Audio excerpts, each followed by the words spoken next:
नमस्कार साथियों, all India medical students association United से राष्ट्रीय अध्यक्ष भरत बेनीवाला आप सबको नमस्कार करता हूं, क्रांतिकारी सवाल पेश करता हूं और सभी लोगों को उनको बधाई भी देता हूं सबसे पहले, जिन्होंने आज ज्वाइनिंग की और आने वाले 2 दिन में भी ज्वाइनिंग करेंगे।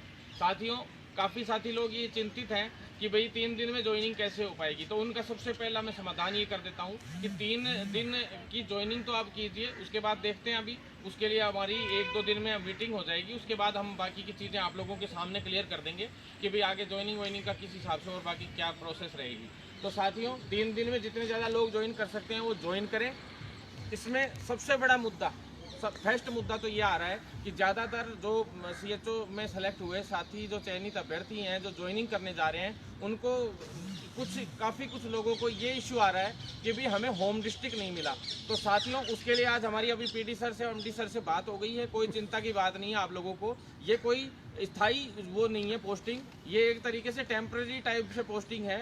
इसके अंदर जहाँ भी एक्टिव केसेस ज़्यादा थे, उन एक्टिव केसेस के आधार पे पोस्टिंग दी गई है, ना कि उस तरीके से कि भी परमानेंट आप लोगों को वहाँ पे पोस्टिंग दे दी गई है। जैसे जैसे कहीं एक्टिव केसेस आगे चल के कम होते हैं और फिर दूसरी जगह बढ़ जाते हैं या आपके होम डिस्ट्रिक्ट में बढ़ जाते हैं, तो आपके वहाँ पे स्टाफ ज़्यादा हो जाएगा या ऐसे करना पड़ जाएगा। तो ये कोई ज़्यादा समय के लिए आप लोगों की ड्यूटी नहीं लगाई गई है, पहली बात मैं आपको बता देना चाहता हूँ। दूसरी बात, लगभग जो 1 जुलाई के लगभग जो इग्नू के बैचेस जैसे शुरू होते हैं, तो उसके हिसाब से लमसम 1 जुलाई के समथिंग मेरे हिसाब से इसकी ट्रेनिंग पीरियड शुरू हो जाएगी।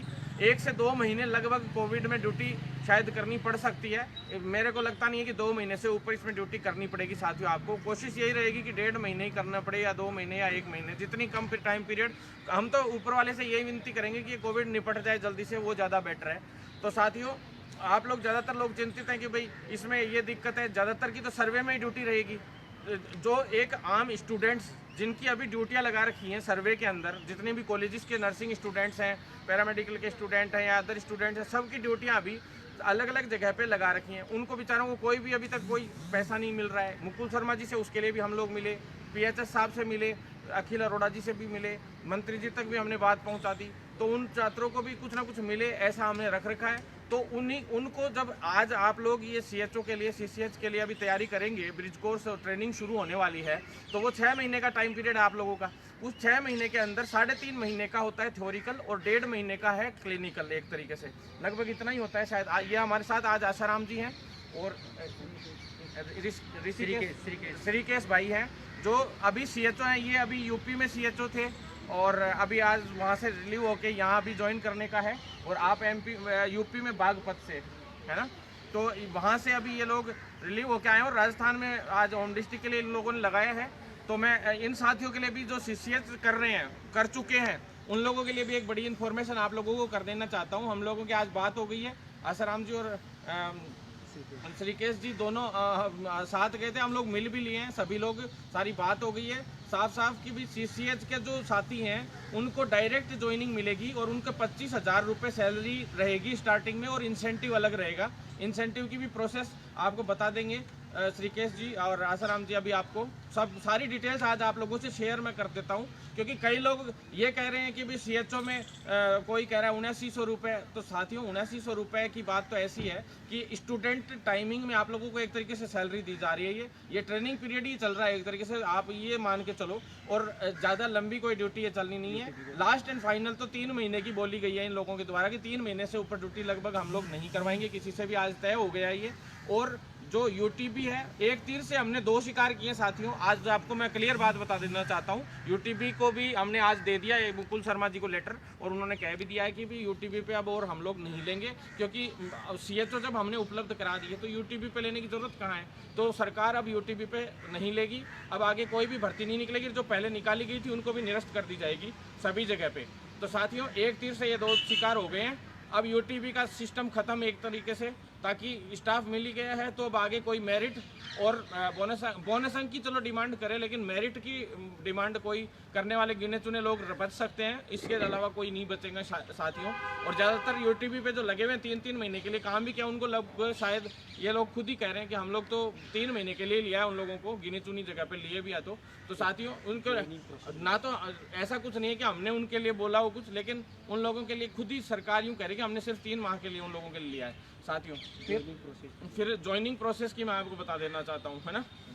जो संभाग जो CCH वाले साथी हैं उनके लिए कि भाई जो संभागीय जो अभी डायरेक्ट आप लोग पहले यहाँ 310 नंबर रूम है जो स्वास्थ्य भवन में, अभी उस रूम में जाके वहाँ पे सौरभ जी को आप सारे के सारे डॉक्यूमेंट CCH के, जिसके पास CCH की अगर मार्कशीट भी है दोनों, चाहे उसका पूरा भी वो सर्टिफिकेट नहीं आया है तो भी उसके पास मार्कशीट भी अगर है, ऑनलाइन की मार्कशीट भी है, तो वो यहाँ आके 310 नंबर रूम में अपना CCH का सर्टिफिकेट जमा करा दे।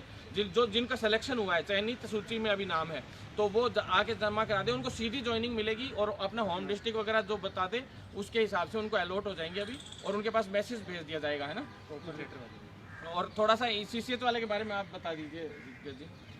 CCH का सिस्टम ऐसा है कि कुछ लोग बोल रहे हैं कि ये हम लोग तो यहाँ पे 35,000 में 40,000 में जॉब कर रहे थे और अब 7,900 में नहीं कर सकते, तो ऐसा कुछ नहीं है। हमारी बात हो गई है ऊपर, इन लोगों ने बताया है कि आप लोगों को डायरेक्ट ज्वाइनिंग SWC पर दी जाएगी और आप लोगों को 7,900 पर जो रखा गया है वो UTV की तरह रखा गया है। मतलब मेरा मतलब CHO जो है वो ट्रेनिंग पीरियड पर चलेगा। ये जो टाइम है इसको हम लोग अपने ये क्लिनिकल में जुड़वा देंगे। हाँ। और इसका ही आपको पैसा, जो पहले भी आपने देखा होगा लेटर में आया था कि ट्रेनिंग टाइम पे आपको पैसा नहीं मिलेगा, उसकी जगह पर 7,900 रुपये भी मिलेगा आपको, आपकी ट्रेनिंग भी हो जाएगी। और जो CCH वाले हैं उनको सीधा NHM ऑफिस में आके 310 नंबर में आके अपने सारे डॉक्यूमेंट जमा करवा देने हैं। कुछ लोग चिंतित हो रहे हैं जिनका लास्ट बैच वाले हैं, जिनके पास सिर्फ मार्कशीट है ऑनलाइन वाली, उनके पास सर्टिफिकेट नहीं आया है जो ओरिजिनल था, उनको घबराने की कोई ज़रूरत नहीं है। वो अपनी ऑनलाइन मार्कशीट जो है उसका प्रिंट आउट ला के यहाँ जमा करवा देंगे। बाद में जब उनका सर्टिफिकेट आ जाएगा तो वो यहाँ जमा करवा देंगे बाद में, ठीक है।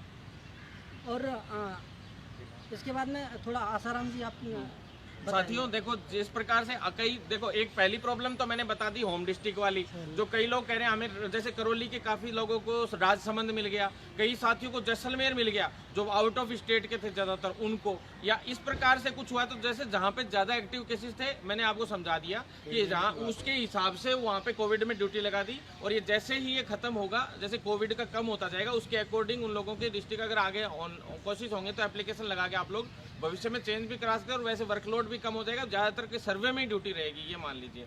कोई ज्यादा वैसे कोई बड़ी ड्यूटियां तो है नहीं कोविड में, तो कोई गिने चुने व्यक्ति की शायद लगे तो लगे, नहीं तो बहुत कम लोगों की लगेगी। आप लोगों को ज्यादा चिंतित होने की आवश्यकता इस मामले में नहीं है।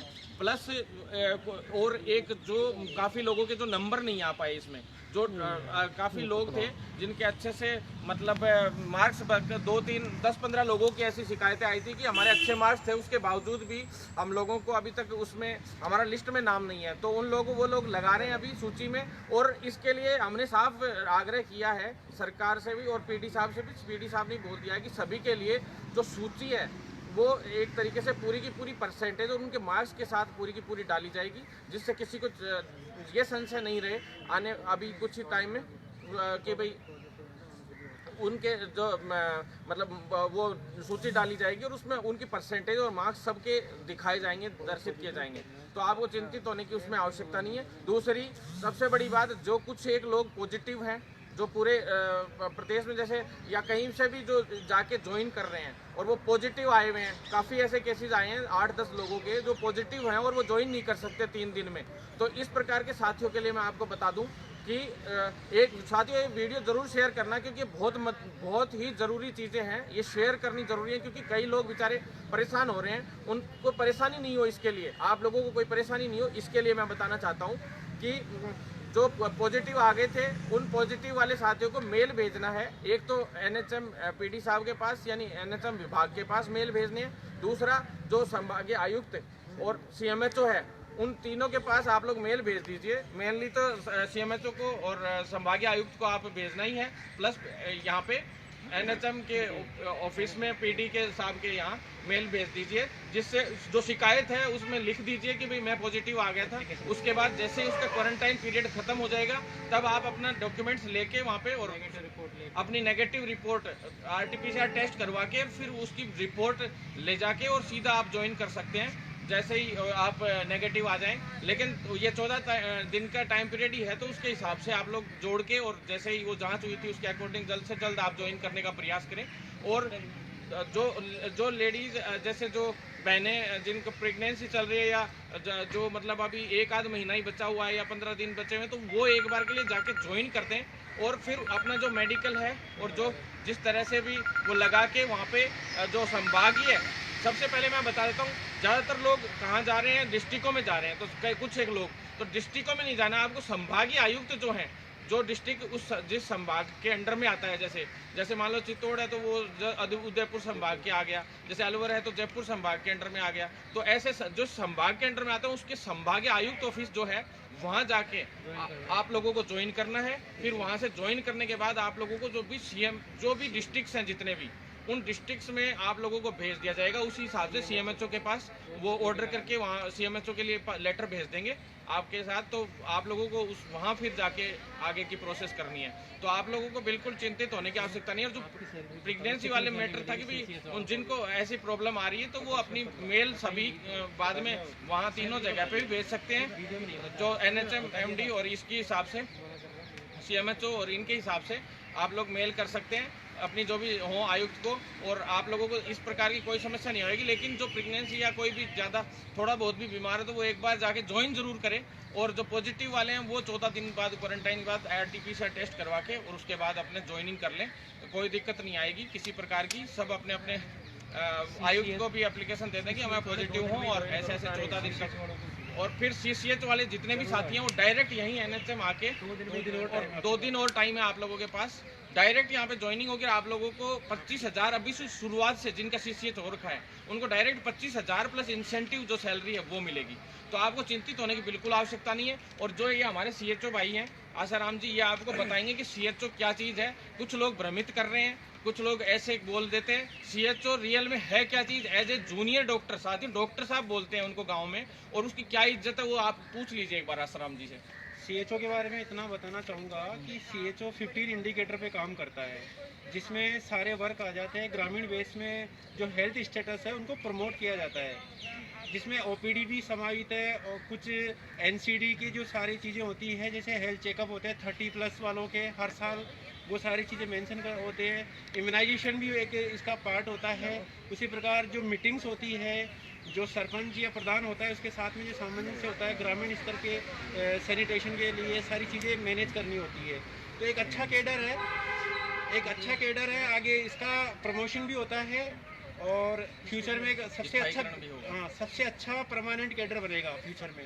आज तक का नर्सिंग के इतिहास का सबसे बड़ा कैडर ये बनेगा। 2015 से हम लोगों ने, पता है आसाराम जी को पता, सभी भाइयों को पता है जो साथ संघर्ष भी करते हैं। 2015-16 से हम लोग लगे हुए थे, दवाई लिखने के अधिकार के लिए लड़ाई चल रही थी, और उस लड़ाई के बदौलत आज हम लोगों को ये कैडर मिला है। और ये मेहनत आगे चल के बहुत बड़ा रंग लाने वाली है। जम्मू कश्मीर में हमने सत्यपाल मलिक जी से स्थायी जो CHO हैं उनकी एक भर्ती करवाई। सबको बोल दिया था हमने कि 25,000 में कोई यहाँ पे संविदा पे, यहाँ पे जहाँ बम के गोले चलते हो, कि 47 चलती हो कश्मीर में, मलिक साहब वहाँ पे, क्योंकि मलिक साहब मेरे बहुत अजीज हैं, और उनसे हमने लेटर लिखवा के सरकार से एक स्थायी भर्ती के रूप में वहाँ पे निकलवा ली। और आज उन्हीं स्थायी भर्तियों के आधार पर हम पूरी स्टेट्स में आने वाले टाइम में कोर्ट में जाके चाहे किसी भी तरीके से इनको स्थायी के रूप में करवाएंगे। जबकि हरियाणा जैसे, हिमाचल जैसे जो स्टेट्स हैं जो इनके टच में है, कश्मीर के बॉर्डर से सटे हुए, उन सब में तो 5-5 साल बाद सभी को परमानेंट करने की घोषणा भी हो गई है, गाइडलाइन भी जारी हो गई है। और राजस्थान में भी इस तरह की गाइडलाइन अपन लोग जारी करवाएंगे। या तो बॉन्ड पेपर कम होगा, या फिर इसके बदौलत अगर 5 साल करवाते हैं तो इनको स्थायी करने का गाइडलाइन जारी होगी। तो साथियों बिल्कुल चिंतित होने की आवश्यकता नहीं है। और जो CHO हैं ये 58 प्रकार की टैबलेट्स, और जो बता दी आसाराम जी ने आप लोगों को, 58 प्रकार की टैबलेट्स प्रेस्क्राइब कर सकते हैं। और सरपंच के साथ कमेटी होती है, उसके हिसाब से इनको इंसेंटिव भी मिलते हैं। जैसे एक मीटिंग होती है, उस एक मीटिंग के 1000 रुपये इनको मिलते हैं, प्लस एक्स्ट्रा मरीजों के हिसाब से जो एक फिक्स सिस्टम होता है मरीजों का, उसके ऊपर अगर मरीज होते हैं तो उसके अकॉर्डिंग पर पेशेंट के हिसाब से इनको इंसेंटिव मिलता है। तो नोडल अधिकारी होता है एक तरीके से सेंटर के, उस सेंटर के एक नोडल अधिकारी होते हैं, उसमें एक आशा और एक ANM और एक आशा उनको साथ में दी जाती है।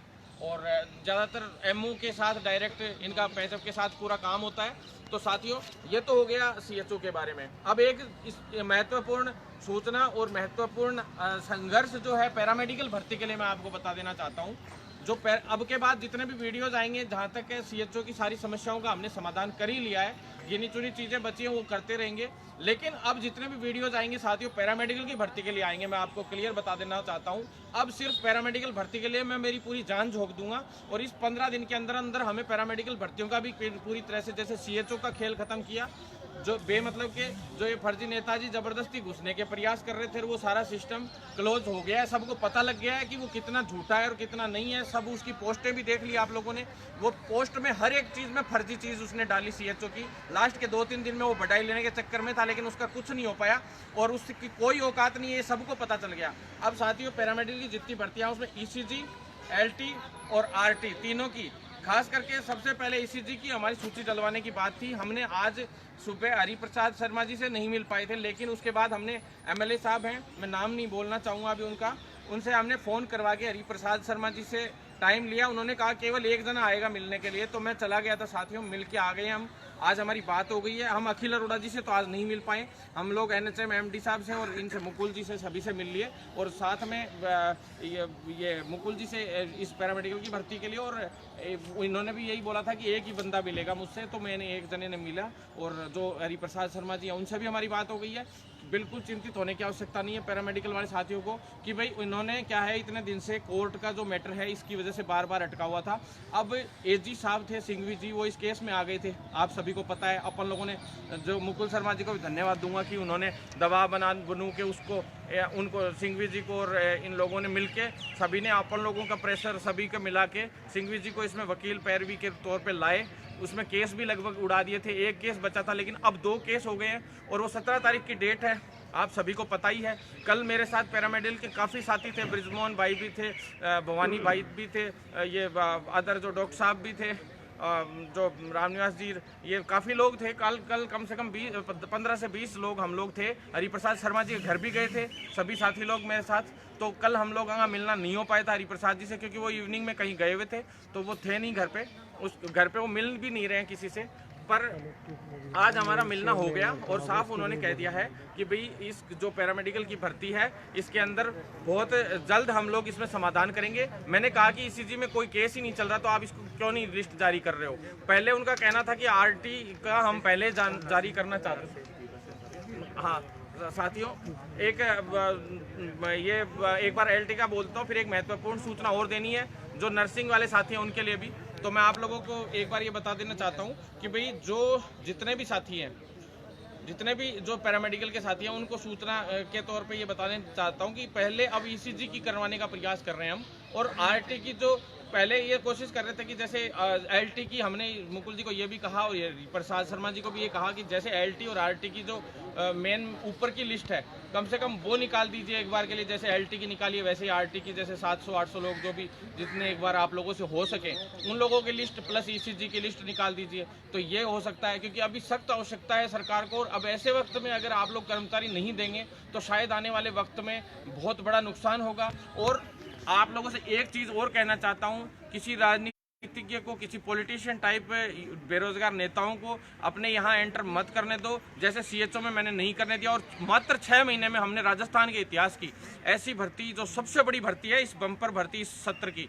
इस गहलोत सरकार की, मात्र 6 से 7 महीने में हमने कंप्लीट करवा ली। वैसे ही ये पैरामेडिकल भर्ती बहुत पहले हो जाती, लेकिन जब से वो अधीनस्थ आयोग के एक आध बार चक्कर काट के आ गए, पटवारी की भी भर्तियाँ, फलानी भी भर्तियाँ दिखानी भी, कभी लेटर लिख के दिखा रहे हैं मुख्यमंत्री जी को, लेना देना नहीं। मुख्यमंत्री जी बेचारा एक बार नाम ले दिया, जो आज तक मुख्यमंत्री जी के नाम से अपनी गोटियाँ सेक रहा है, हो कुछ रहा नहीं है इन लोगों से। तो साथियों, आप लोगों से कहना चाहता हूँ कि ये ऐसे ही करते रहेंगे पूरी ज़िंदगी, इनका काम है बधाई लेने का। नहीं तो आज तक ना तो कभी इसका कुछ हुआ बीएड वालों का, ना बीएसटीसी वालों का। उनसे तो बढ़िया वो असलम और वो अलग अलग कई लीडर हैं भाई लोग, वो लोग संघर्ष कर रहे हैं, जो रात दिन कम से कम किसी को अधिकार की लड़ाई जीत के तो आते हैं कम से कम। आज तक एक भी आंदोलन सक्सेस नहीं हुआ इन लोगों का, एक भी मांग पूरी नहीं हुई। बस अब ये पैरामेडिकल पूरी होने वाली है तो बधाई लेने के लिए आ गए भाई साहब। सीएचओ में भी लेने आ रहे थे, लेकिन अब हुई नहीं बेचारे से कुछ। तो साथियों, अब ये एलटी और आरटी और ईसीजी, ये तीनों भर्तियाँ हर हाल में हम निपटा के छोड़ेंगे। इसके बाद फार्मासिस्ट को लिखित परीक्षा से भर्ती को कराएंगे। ये 2 मुद्दे अभी खूब तरीके से करेंगे। और 4200 भर्तियां जो है इसकी नर्सेज की स्थायी तौर पे बहुत जल्द एक फाइल क्लियर करवा के ला रहे हैं, वो भी लिखित परीक्षा से। और एक 952-53 के करीब वैकेंसी RUHS की हम लोग तैयार कराएं, पूरा एक कंबाइंड करके। और लगभग 5100-5200 की एक नर्सेज की भर्ती की तैयारी चल रही है। और CHO की एक और भर्ती बहुत जल्द 3500 से 4000 के बीच में लेके आ रहे हैं आप लोगों के लिए। तो आप लोग तैयारी रखें, कोई भी यूँ नहीं कि भर्तियां पता नहीं कब आएंगी क्या आएंगी। श्योर कह रहा हूं, मैंने जो बोला आज तक हुआ है, चाहे 15-20 दिन लेट हो गया होगा, 1 महीने लेट हो गया होगा, लेकिन सबके लिए भर्तियां आई हैं और हम लोग निकलवा के लाए हैं। भर्ती निकलवाने से लेके पूरी प्रोसेस से लेके अंत तक संघर्ष करते हैं और ऐसा ही करते रहेंगे। चाहे एक आध बोलने वाले ऐसे जिंदगी भर बोलते रह जाएंगे, कुछ नहीं होगा। भरत बेनीवाल इसी तरह से भागता रहेगा, कोई रोकने वाला नहीं है दुनिया में, हम लोग लगे रहेंगे।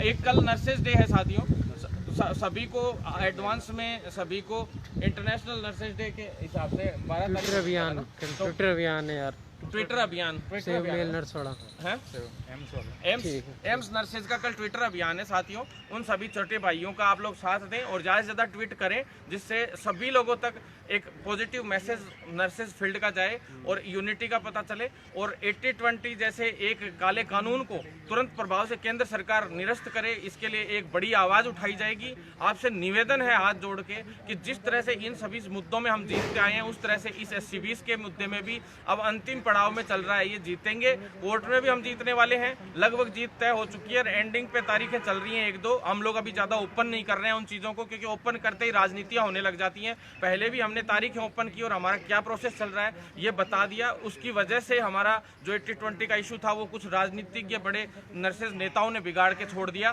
तो मैं आप लोगों से निवेदन करता हूं कि ट्विटर अभियान में ज़्यादा से ज़्यादा छोटे भाइयों ने कैंपेन चलाया उसका साथ दें और उसको ट्रेंडिंग में लाते हुए डॉक्टर हर्षवर्धन को ये बात बताएं कि नर्सेज की यूनिटी किसी से कम नहीं है। 80-20 अगर नहीं हटाया गया तो जो केंद्र सरकार है उसको अपने मुंह की खानी पड़ेगी। धन्यवाद साथियों, आपका भाई भरत बेनीवाल इतना ही कह रहा है। और पैरामेडिकल के साथी ध्यान रख लो, अब तैयार हो जाओ, अब आपकी बारी है। 15 दिन में अपन को इस भर्ती को निपटाना है, चाहे कुछ भी हो जाए, आर या पार, किसी भी तरह की लड़ाई अपन लोगों को लड़नी पड़े। तैयार रहें सारे के सारे स्वास्थ्य भवन पे। इसी तरह से ये चाहे कोविड आ जाए, चाहे लॉकडाउन आ जाए, अपन किसी से नहीं रुकने वाले। हम जीतेंगे, लड़ेंगे और जीतेंगे और हर हाल में जीतेंगे।